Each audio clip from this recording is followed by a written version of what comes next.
Bonjour et bienvenue à ce nouveau balado Mieux comprendre les risques associés à une transaction immobilière. Mon nom est Louis Beauchamp, je suis vice-président communication à l'OACQ et j'ai le plaisir d'avoir avec moi ma collègue Luce Gosselin, qui est directrice de la formation. Luce, bienvenue à ce balado. Merci, Alors, Louis. très content de t'avoir avec nous. Puis, ce dont on va discuter aujourd'hui, c'est important, là. Il y a des risques associés à une transaction immobilière. C'est un achat qui est souvent émotif. C'est une grosse transaction dans une vie. Alors, si je te disais d'ailleurs, on avait fait un sondage en 2024. On avait appris finalement dans cette étude que près de 6 Québécois sur 10 se disaient pas suffisamment outillés pour pouvoir bien réaliser une transaction immobilière. Donc, il y avait la volonté d'en connaître plus. Est-ce que ça t'étonne, ça? Bien, pas vraiment. En fait, c'est sûr qu'une transaction immobilière, on fait pas ça à toutes les semaines. Exact. Donc, c'est sûr que au quotidien, là, on n'est pas porté à réfléchir à ça, là, comment ça se passe la transaction immobilière. Donc, c'est vraiment au moment où on procède à la transaction que là, on est dans le processus et que là, on voit tous les documents que ça implique, les vérifications et tout ça. Là, on va regarder tout ça. Je voulais partager quand même quelques éléments de ce sondage. Il y a quand même 90 des répondants qui reconnaissent le risque associé à ne pas faire d'inspection pré-achat. On va l'aborder. 84 savent qu'il y a un risque lorsqu'on exclut la garantie légale et 81 identifient l'obtention d'un certificat de localisation récent comme une protection contre les risques. En soi, ces chiffres-là sont bons. Ben oui, voilà. Bon.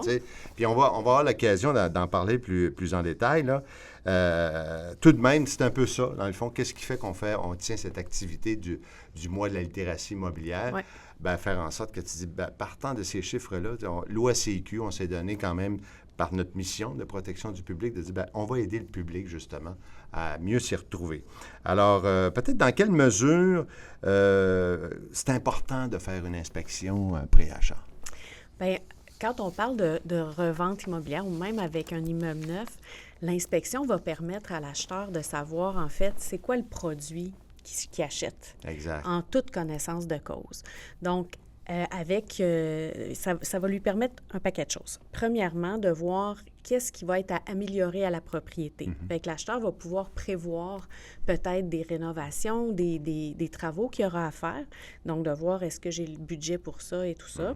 De voir est-ce que le prix que je donne pour la propriété, c'est vraiment... Le juste prix. C'est le juste prix. Puis, également... Est-ce que je vais pouvoir faire l'usage que je veux de la propriété? Donc, c'est ce que l'inspection va permettre. Oui. En même temps, il y a certains acheteurs qui vont l'omettre dans leurs conditions lors d'une promesse d'achat. Comment expliquer ça?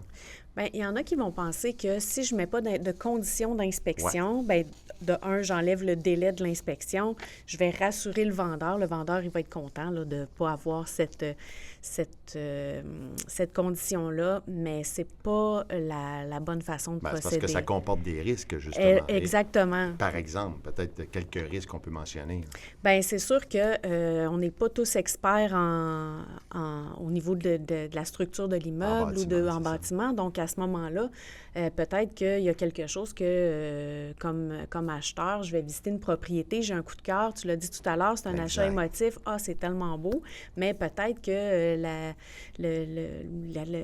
le bardeau qui retrousse sur le toit ou une fissure peut-être que j'aurais pas vu, mais l'inspecteur qui a une expertise là-dedans, qui est habitué, va savoir quoi regarder, les éléments importants, puis l'inspecteur va fournir un rapport qui va permettre de me dire vraiment tout ce qui est l'état de l'immeuble. On va se le dire, là, ça peut nous éviter pas mal de mauvaises surprises, hein? Effectivement. Alors là, j'ai envie de t'amener justement sur le rôle du courtier immobilier par rapport à cette notion-là d'inspection. C'est quoi son rôle exactement? Bien, au niveau de l'inspection, il y a des obligations déontologiques, le courtier. La première chose qu'il faut savoir, c'est que le courtier a l'obligation déontologique de recommander l'inspection à toute personne qui se propose d'acquérir un immeuble. Donc, il est obligé de le recommander. Ça, c'est important. Oui. Ouais. D'ailleurs, c'est prévu, en matière résidentielle, c'est prévu dans les formulaires obligatoires, cette obligation-là. Donc, ça, c'est la première chose.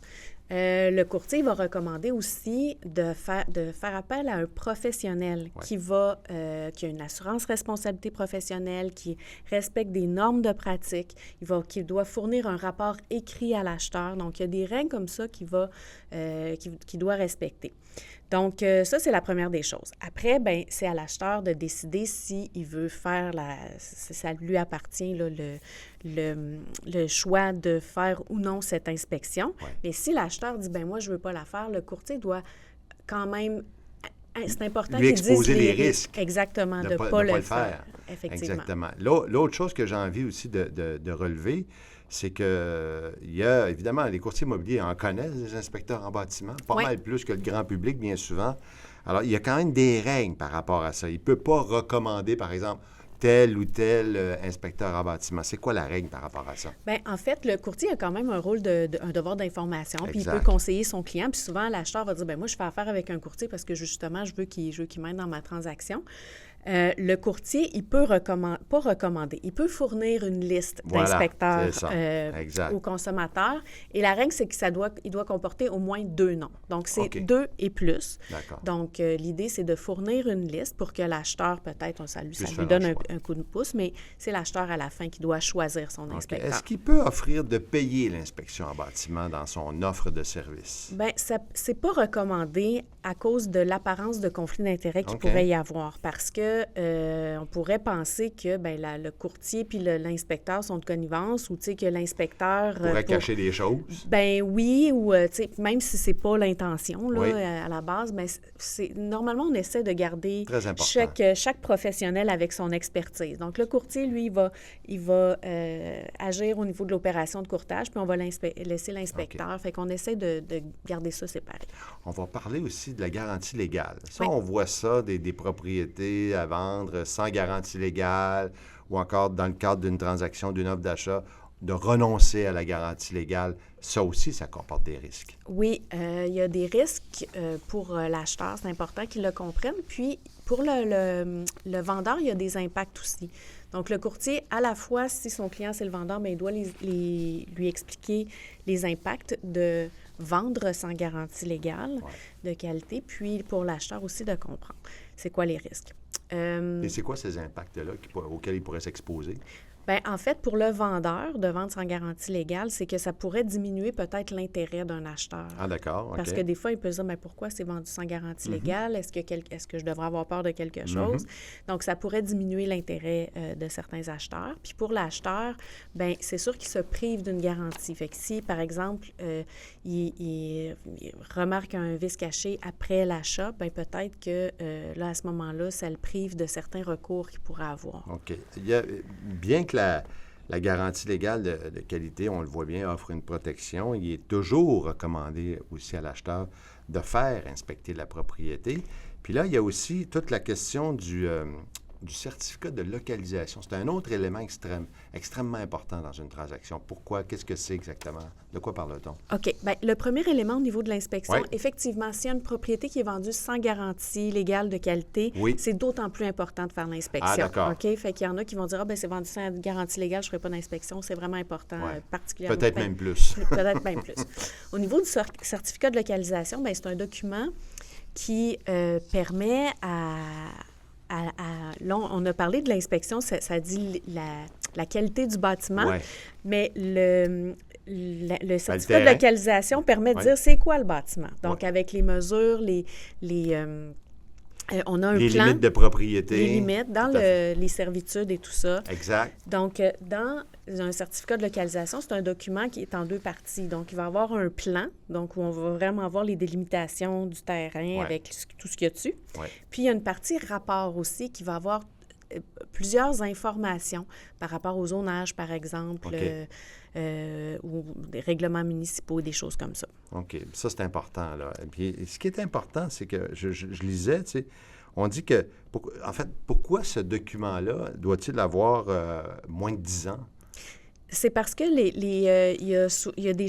Bien, souvent, à l'intérieur de 10 ans, il peut y avoir des rénovations à la propriété. Fait qu'il peut y avoir des changements physiques à l'immeuble, mais c'est aussi qu'il peut y avoir des changements au niveau des règlements du zonage. Puis dans ce rapport dont je vous parlais, bien souvent, il peut y avoir, tu sais, même si les gens vont dire, bien, j'ai pas fait de rénovation, j'ai pas fait de changement à l'immeuble, donc mon certificat est correct. Sauf qu'il y a tout un autre volet où il peut y avoir des changements. On peut penser, par exemple, aux zones inondables. Il y a des nouvelles cartographies au niveau des zones inondables, des changements. On en parle beaucoup ça en ce moment. évolue, c'est ça. Donc, ça peut être des choses qui, évidemment, c'est pas l'apparence de la propriété là, qui a changé, mais ça peut avoir un effet aussi. Là, donc, c'est important d'avoir un certificat de localisation à jour pour avoir vraiment tous les éléments.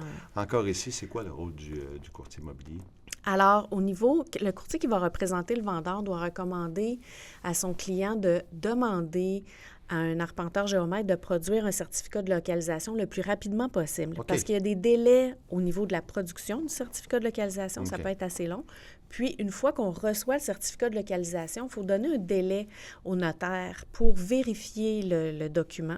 Ah, d'accord. Puis, les notaires, souvent, ils vont avoir besoin d'une vingtaine de jours pour le faire. OK, quand même. Alors, c'est sûr que souvent, les vendeurs vont dire, bien, j'aimerais ça attendre d'avoir une promesse d'achat acceptée pour le demander. Bien, c'est que là, ça peut mettre à plus loin là, ces délais-là. Puis, si l'acheteur, après coup, on remarque quelque chose au niveau du certificat de localisation, puis que l'acheteur veut se retirer, mais là, des fois, on est proche de ce qu'on avait prévu pour la signature de l'acte de vente, puis on se retrouve avec pas une très grande marge de manœuvre à ce moment-là. Parce que souvent, les délais sont serrés quand il y a le temps entre l'offre d'achat, la promesse d'achat et puis l'acceptation comme telle. Exactement. Ça peut aller assez vite. Là. Les délais ne sont pas toujours très...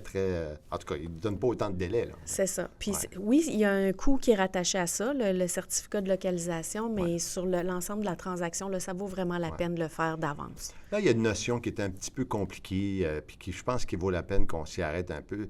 Qu'est-ce qu'on entend par traitement équitable? Oh, le traitement équitable. Alors, une autre obligation déontologique du courtier, c'est qu'il représente la partie avec laquelle il a un contrat de courtage. Oui.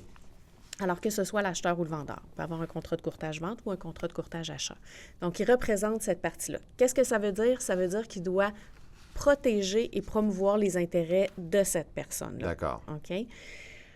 L'autre partie à la transaction, qu'est-ce qu'on fait? Alors, supposons que je représente le vendeur, bien, je vais protéger et promouvoir ses intérêts. Bien, je fais quoi avec l'acheteur? Évidemment, je ne sais pas de lui nuire. Je vais lui offrir un traitement équitable. Donc, je ne protège pas ses intérêts, mais je vais lui donner de l'information neutre et objective par rapport à la transaction. Qu'est-ce qu'on entend par information neutre et objective? Bien, on peut parler d'informations sur, justement, l'état de l'immeuble. Fait que, par exemple, si le vendeur dit, bien, moi, j'ai fait des rénovations à tel moment, puis voici, j'ai une facture, j'ai rénové la cuisine, voici les factures des travaux, bien, on va transmettre cette information-là à l'acheteur qui va en prendre connaissance, puis voir, bien, OK, ça s'est fait de la bonne façon. C'est ça. Ça peut être des renseignements par rapport à des choses comme du bruit. Tu sais, on est proche d'une voie ferrée. Une voie ferrée, un aéroport, puis il y a du bruit, bien, on veut le dénoncer, le dire à l'acheteur. Donc, c'est toutes les informations qui vont lui permettre de prendre une décision éclairée. On revient toujours on veut que l'acheteur sache c'est quoi le produit qu'il va acheter. Est-ce que je comprends la différence? C'est-à-dire que si moi, par exemple, je représente un vendeur, l'acheteur, lui, je ne peux pas le conseiller si je suis courtier immobilier. Absolument, exact. Je peux l'informer, mais je ne peux pas le conseiller. Exact. Fait que, par exemple, un bon exemple de ça, c'est, supposons que le vendeur a demandé un prix X pour sa propriété. Bien, le prix que je peux dire à l'acheteur, c'est voici le montant que le vendeur souhaite avoir. Mais je ne peux pas le conseiller sur... Je ne peux pas lui dire, bien, le vendeur serait prêt à accepter tel prix. Je lui donne le prix. Exactement. Je ne pourrais pas arriver, tu sais, c'est un couple en instance de divorce, ils sont pressés de vendre. Si je représente ce couple, ou en tout cas l'un des deux membres de ce couple-là, je ne peux pas révéler ce type d'information-là, quand même stratégique là, pour la vente. Tout ce qui est confidentiel, stratégique, ne peut pas être divulgué à l'autre partie. Ça, c'est pas du traitement équitable. Ça, c'est de l'information stratégique et confidentielle qui doit être protégée parce que je dois protéger les intérêts. C'est pour ça que j'insiste là-dessus, parce que c'est important de comprendre ça. Ça veut dire quoi exactement? Oui, puis, exactement. Je pense que c'est une question qui est souvent posée. C'est particulièrement important pour les acheteurs, des fois, qui se disent, est-ce que je peux appeler directement le courtier du vendeur? Oui, mais c'est vraiment important de comprendre que le courtier du vendeur, il est à la représentation des intérêts du vendeur. Et que comme acheteur, tu as tout intérêt à avoir un contrat avec un courtier là, Oui. pour un contrat d'achat. Oui, pour avoir quelqu'un qui va protéger tes intérêts. Exactement. Oui. OK. Bon, disons que je suis un acheteur puis que je n'ai pas mon propre courtier. On l'a couvert un peu, mais est-ce qu'il y a d'autres choses auxquelles je devrais m'attendre ou ça... Bien, c'est ça. C'est de savoir que le courtier du vendeur il représente les intérêts de son vendeur, donc il va m'offrir le traitement équitable. Parfait. Donc, c'est sûr, mais comme acheteur, bien, je vais avoir le courtier du vendeur doit quand même me fournir des documents comme les déclarations du vendeur, comme le certificat de localisation. Il va être obligé, comme on disait tout à l'heure, de me recommander une inspection. Puis prenons le cas de copropriété. Alors là, les procès-verbaux, par exemple, du syndic de copropriétaire, ce genre d'information. C'est de l'information factuelle documentée. Là. Oui, exactement. Excellent. OK. Il ne peut pas attendre pour... Ah oui, ça c'est un point important. Il ne peut pas attendre de présenter toutes les offres en même temps. Aussitôt qu'il y en a une, il doit la présenter. Autrement dit, il ne peut pas en accumuler. Là, j'en ai 5, 6, puis là, je me présente à mon client. Voici les 5. Il ne peut pas faire ça. Pourquoi exactement? Alors, parce que le courtier, c'est dans la réglementation aussi, le courtier a l'obligation déontologique de présenter toute promesse d'achat qu'il reçoit dans les meilleurs délais. Ah, voilà. Alors, c'est ça l'obligation. OK. Donc, dès que le courtier a une promesse d'achat, il doit la présenter à son client vendeur sans délai. Donc, c'est la pratique qui doit être recommandée. Il peut arriver des situations où le vendeur va dire, bien, moi, je veux les recevoir tout en même temps. Okay. Ça peut être la volonté du vendeur, mais ça doit être une exception. Ça doit vraiment provenir du vendeur et c'est pas un modèle qui devrait être recommandé par le courtier, qui devrait recommander systématiquement ça à ses clients. Et si ça se trouve, ça doit être consigné par écrit. Toujours, oui. Tout à fait. Alors, ça, c'est absolument. important. Qu'est-ce qu'on fait avec la stratégie de mise en marché à un prix particulièrement bas? Est-ce que c'est quelque chose... il y a des questions autour de ça. Oui, c'est ça. Souvent, ce que le courtier... Bien, ceux qui font ça, c'est pas une pratique qui est recommandée. Évidemment, c'est pas tous les courtiers qui font ça. Mais une stratégie qui viserait à mettre un prix très bas, généralement, on veut faire ça pour créer de la surenchère. C'est-à-dire, on va intéresser beaucoup de gens. Est-ce que c'est permis? Non, on ne peut pas faire ça. Dans le fond, ce que le courtier doit faire, c'est de faire une opinion sur la valeur de l'immeuble qui est motivée. Qu'est-ce que ça veut dire? Ça veut dire qu'il doit être capable de justifier pourquoi il va recommander tel prix à son client vendeur pour la propriété. Donc, il doit faire une estimation de la valeur marchande de l'immeuble dans les règles de l'art. Donc, par exemple, il va se baser sur des comparables. Donc, dans tel secteur, dans telle période, des immeubles similaires sont vendus dans tel prix. Puis, il y a aussi des façons de calculer, d'apporter des ajustements pour dire, bien là, celle-là, il y a un garage, l'autre n'en avait pas, donc on va faire des ajustements pour avoir le prix le plus juste possible. Donc, le courtier, il faut qu'il fasse cette analyse-là pour identifier le juste prix, puis il doit même conserver les documents qui lui ont permis de faire cette analyse-là pour être capable de démontrer pourquoi il en est arrivé à ce prix-là. Donc, un prix vraiment bas, bien là, qu'est-ce qu'il... C'est pas une opinion qui est objective puis motivée.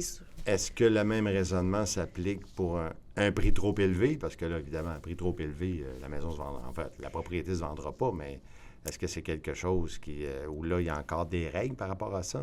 Bien, en fait, le courtier, là, c'est un professionnel. Il doit vraiment faire une bonne estimation de la valeur de la propriété. Donc, en se basant, comme on disait, sur des comparables ou sur des éléments objectifs, concrets. Il peut avoir l'évaluation municipale. Il y a plusieurs outils là, qu'il peut utiliser pour recommander un prix à son client.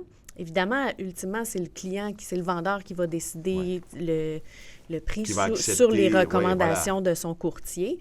Alors, des fois, peut-être que le client, il veut vendre... un prix plus élevé. En fait, il surestime peut-être la valeur de sa propriété. Mais ça fait partie du rôle du courtier de bien conseiller son client sur le juste prix. Il est là pour lui dire les vraies choses, finalement. Ben oui. Tout à fait. Est-ce qu'il y a autre chose que tu aimerais ajouter à ce moment-ci, qu'on n'aurait peut-être pas couvert, Luce? Bien, moi, je pourrais dire que l'OACQ a une foule d'outils qui sont disponibles pour les consommateurs. Ouais. On a un site Internet qui répond, là, on a parlé un peu de tout ça, mais ces informations-là sont disponibles pour les consommateurs. Alors, de ne pas hésiter à aller chercher de l'information, poser des questions au courtier aussi. Puis on a également notre agente conversationnelle. Oui. On peut poser des questions à Absolument. cette agente-là qui est 24 heures sur 24, 7 jours sur 7. C'est la beauté de la chose. C'est la beauté de l'intelligence artificielle de pouvoir être accessible de cette façon-là aussi. Oui, puis des fois, on peut se dire, mais mon courtier m'a recommandé telle chose, pourquoi je ne comprends pas? Bien, ça peut être une façon d'aller dire, bien, OK, je veux vérifier pourquoi on me demande ça. Puis on a aussi nos agents info OACQ qui sont là pour répondre à des questions. Des fois, il peut y avoir des questions... Des cas plus particuliers, des cas plus particuliers qu'on veut peut-être approfondir, mieux comprendre. Alors, exact. Écoute, Luce, merci beaucoup. Bien, c'est super instructif que tu viens de nous partager là.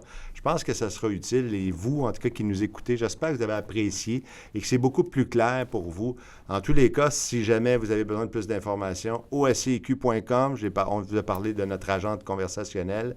Appelez-nous aussi si vous avez besoin de plus d'informations. Mon nom est Louis Beauchamp. J'ai eu le plaisir d'animer ça aujourd'hui pour vous. Alors, n'hésitez pas, on est là pour ça.